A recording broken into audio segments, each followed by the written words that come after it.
Hey guys, welcome back to Bungo's Custom Bikes. We are back with the 2014 Iron Sportster. In the last video, I introduced it, we talked about what I want to do with it, and I kind of let it up to you guys to see what we actually really want to do with it. And a lot of the overwhelming majority said, leave it how it is. Leave it how it is, make a cool little compact bobber, fix it up, and a lot of, a couple people said, give it your own flair. So that's what I'm going to do. We're going to strip it, fix all the parts that are broken, dented, damaged, bashed, and then we're going to rebuild it with just a little bit of a Bungo's Custom Bikes flair. So maybe some new paint, maybe some new accents. Definitely going to repair some broken parts, and we're just going to make it cool again. Not that it's not cool to begin with, but we're going to make it cooler. My major concern with this bike is that the forks are going to be bent. Looking at it, I don't know if you can tell from this angle, but the headlight is completely turned to the right while the wheel is still pointing forward. So hopefully it's just the headlight mount that's bent and not the forks themselves, because if the forks themselves are bent, that's going to add quite the hefty price tag to this bike. And it's just kind of be a lot with that. But we can always get new forks, and we can always get new tubes for the forks. It can always be rebuilt. That's the cool thing about motorcycles, is as long as the frame is not completely just torn to shreds, it can be rebuilt. So let's get to work on it. So first thing I want to do in tearing this bike down is we're going to get all the broken and bent pieces off. That way our eyes aren't really skewed by what's actually damaged. So the first thing that's going to come off is this fender, and then the tank, and then that seat. And then we're going to start disassembling the front end. The bike was involved in a front end collision with the ground. So we're going to take the front end apart first. The motor's supposed to be good. I haven't been able to get it to turn on or turn over, but that might just be from a dead battery. So we'll look more into that in a little bit. But let's get this fender off. Should be real quick. It's a 1/4 inch Allen and then a 1/2 inch nut backing it.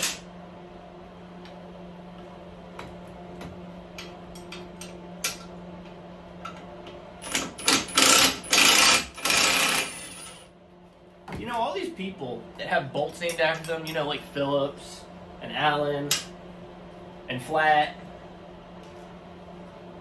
I want a bolt named after me. Like, when can we get a Bungo's head bolt? Like, that sounds good. It sounds like something you could ask for at a hardware store. Hey, I need a 5/16 Bunga. And y'all are not going to convince me that does not sound like that would be a good size for a bolt.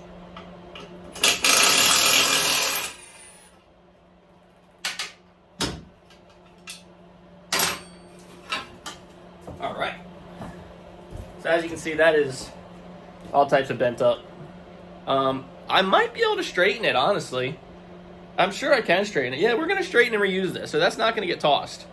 Because really I just need to kind of bend this front end back up to work that dent out, and then straighten out the actual mounts and the brace itself. You can see it's kind of cockeyed, which is not really... I'm kind of worried about this front end. So the seat bracket, as you can see, is hammered. Dunzerino. It looks like it was modified to put on there in the first place, so it wasn't really meant for it, but you can see the spring is all jacked, so this whole thing's going to go in the garbage. Yeah, I mean, the seat itself is all torn to bits, so can't really save that. So a little dilemma we have is that the fuel tank is full, and I mean full. So we're going to have to pump all this old fuel out to get the tank off, because I'm going to have to disconnect the feed from the pump, and it's just going to gas everywhere if we don't drain it first. So let's get draining some gasoline.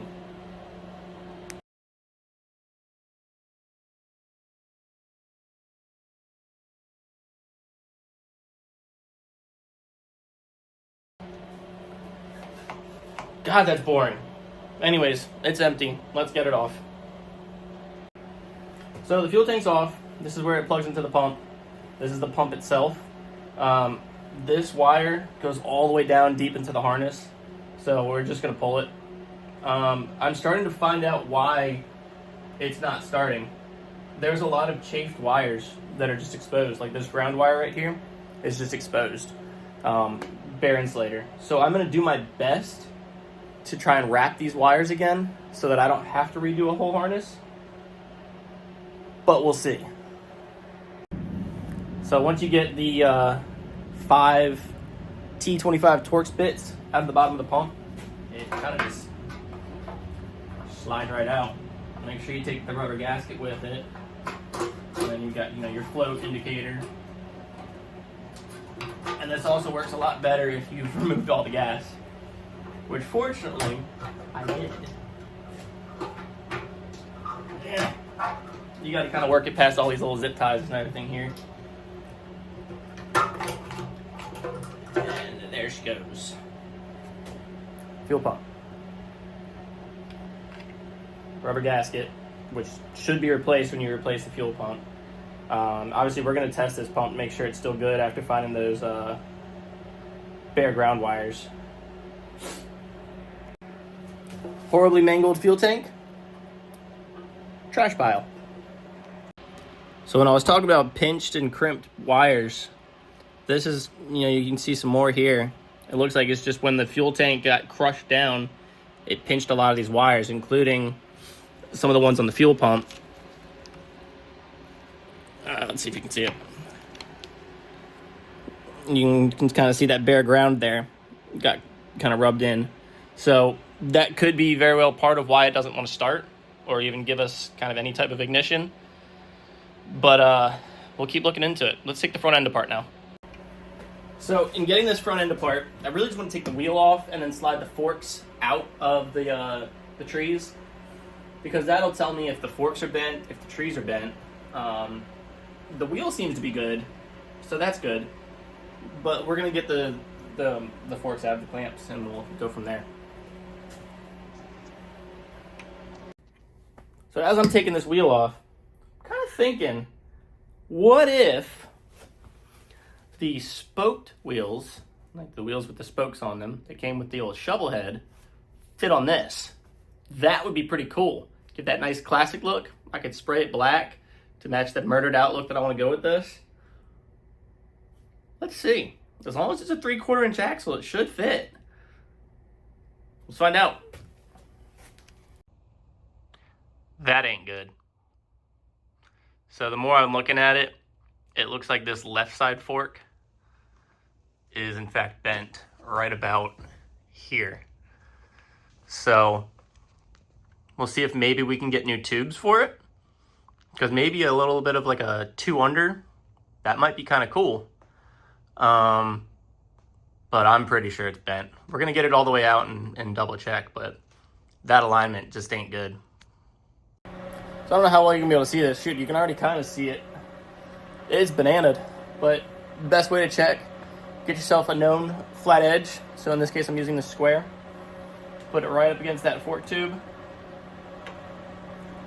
And if you can see daylight through it and or the poster behind it, it's bent. So that can't be saved. I mean, you're never going to get that bent back to perfect. And if you put it on the opposite side, you should be able to roll it. Yeah. That's no bueno. So that's going to need a new fork tube. No bueno at all. We're going to pull the other one off and just double check it. Either way, fork tubes come in a set of 2, so I'll replace them both. And it might be cool to do like a 2 inch under, lower the bike a little more. The person that I'm rebuilding it for, she's rather short, so it might be cool to have kind of a shorter stanced bike. Let's see what we can do. Bent up fork, trash pile. All right, last thing we're gonna do today is just gonna get the handlebars and the headlight off. I think the headlight's just crooked. Let's see.